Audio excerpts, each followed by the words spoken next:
I hope all is well. Some Sundays we give you the music. Hey, all. Sometimes we don't. I'm trying to make sure that this thing is centered. Hope all is well. It is another Sunday. I was absent last week as we were somewhat affected by Elsa, or we were awaiting Elsa's downpouring. Some of us who were adversely affected. Hope all is well now. And we heard of other territories, what she has done.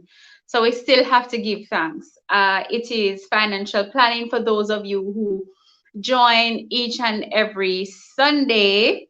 I want to welcome you and to thank you for the support. And for those of you who are joining in for the very first time, welcome. My name is Shernette Clark. I am a financial advisor with the Financial Services Commission right here in the beautiful island of Jamaica, where we talk about generational wealth, financial planning, and the tools that we can use in terms of the dreams and the goals that we have in order for us to plan with discipline and how to achieve them. So, hope all are observing the protocol still. Even though certain things, thank God, we are extended with certain hours in terms of the weekly and the weekends. I hope that we are observing the protocols and that we are being responsible. Why should I plan is the question today. Why financial planning? Why is it necessary? How is it beneficial? What are the implications or the consequences if I don't plan? And Elsa is a perfect example. Financial planning is indeed important and it is necessary based on these eventualities that happen. COVID is another eventuality that happened that has affected our finances immensely. Now, one thing is sure, they say in life, is death and taxes. And that is another eventuality that can occur, and sickness that can come about to derail our finances. Now, I think over the past 10 to 20 years, that the experiences that we have had in terms of, people thinking that it wasn't necessary to plan, or it wasn't necessary to have a financial advisor, or it wasn't necessary to have a financial portfolio in terms of having your emergency funds, in terms of having your insurances, and etc. But I think in terms of education, in terms of commercial, in terms of experiences, that persons are now encouraged to make sure that those things are in place. And for those of you who have those in place, congratulations. And for those of you who don't, the time is now.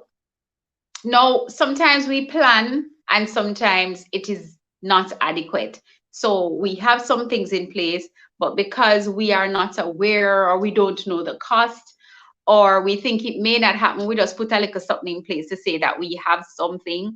But when that time comes, we are depleted completely and the process has to start again. And that is fine in all aspects because our experiences teaches us wisdom.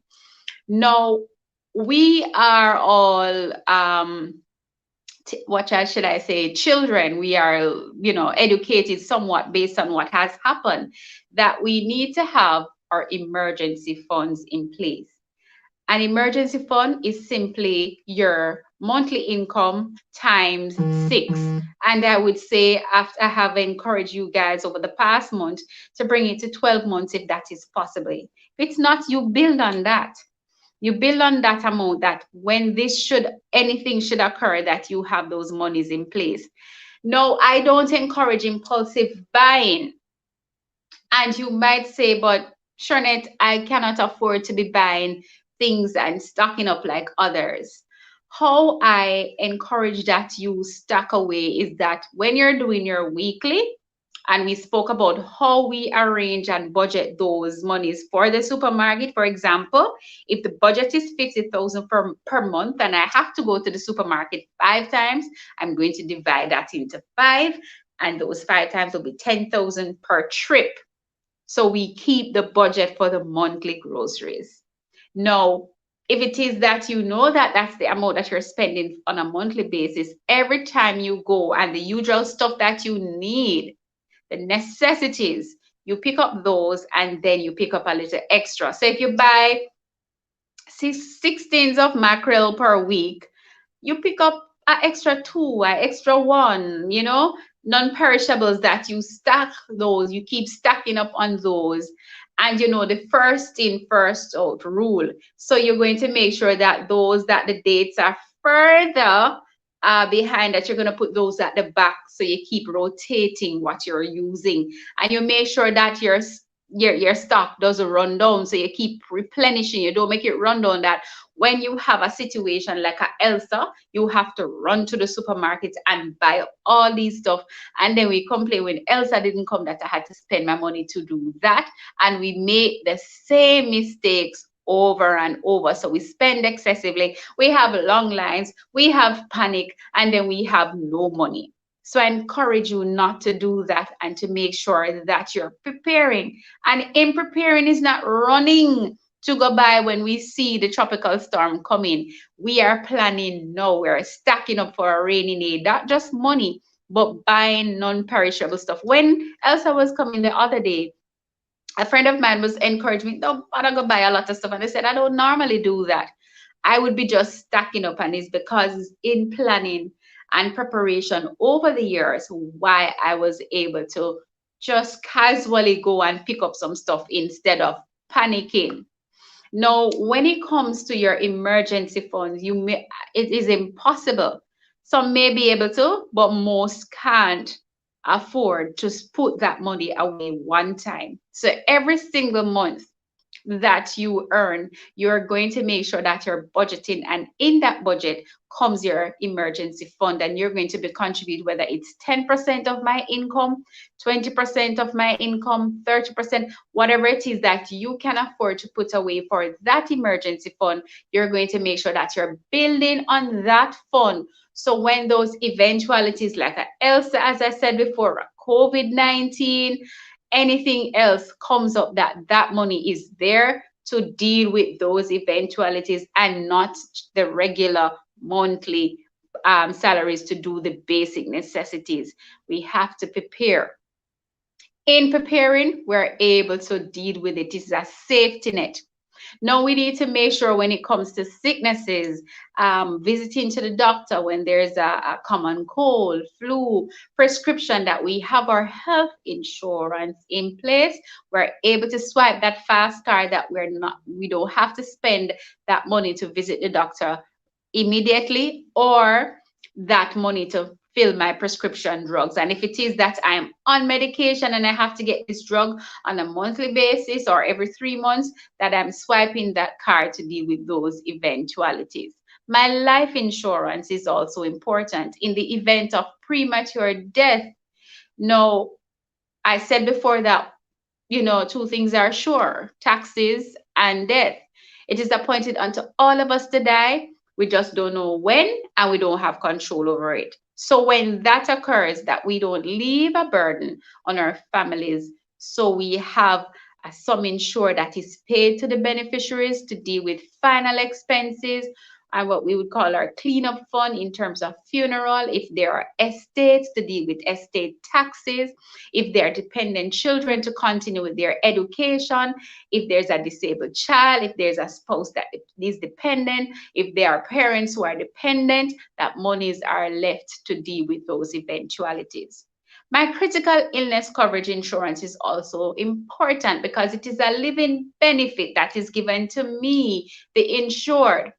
And we have exhausted a critical illness coverage live. And if you have not seen it, I'm going to encourage you to go on the YouTube channel, The Iconic Advisor, and watch that live with Miss Tanya Powell, in terms of a diagnosis, the cost of diagnosis, and she's alive and well, treatment and getting well, so you can live life after a diagnosis. Give yourself the fighting chance. So it is that you're diagnosed. 6 months even after contributing to a critical illness coverage insurance, you can get that lump sum, that $8 million, that $35 million, that $5 million. And I'm listing the coverage from the various plan that you can use to deal with treatment and getting well, and your follow-ups and your consultation. And let's say that you did not exhaust your $35 million, then you make sure that you invest the rest in the event of eventualities, or you need more treatment, or you need more follow-ups, or you can be adding to your investment funds, your emergency funds, etc. All of those are important, and having a very disciplined and structured financial portfolio will cover these eventualities when and if they should occur. You want to put yourself in that position where it is not affecting those who you loved most and those who are dependent on you. So you're able with ease, when you're accumulating, that you're able to distribute to those who are dependent on your income to create that capital or that generational wealth. Now, when I'm alone on a Sundays, for those of you who have watched before, that once I don't have a guest, it's about 15 minutes. And it was my pleasure sharing with you in terms of financial planning that we have to plan so we don't fail in the event of these eventualities. And we have experienced over the past couple of years, and most recently for 2019, COVID-19, and of this year, Elsa. It is also at the first part of the hurricane season. We have until November to go. And we're just thinking about hurricanes. What about earthquakes? Anything can happen. What about an accident that can cause a disability, or I'm unable to work? So please, my viewers, your family and your friends, plan. Have a proper financial structure or portfolio. And if it is that you need help in doing so, you can contact me on this platform or on Instagram at iConcerns, ICONSHERNZ, or my contact number at 876-877-6130. You can also contact me at my email address. I'm going to post it in the comments. For today, I'm not remembering what that is. My apologies, but I want to make sure that you are covered. You also want to make sure that you're watching the information on the YouTube channel, The Iconic Advisor. Please go ahead, watch the videos, make your comments, and also to subscribe. So whenever it is that I go live or upload a video, that you'll be the first to know. Now, guys, as I said before, remember to observe the protocols, remember to stay safe, to stay strong, and to stay focused. Thank you once again for joining me. Love you guys. Walk good.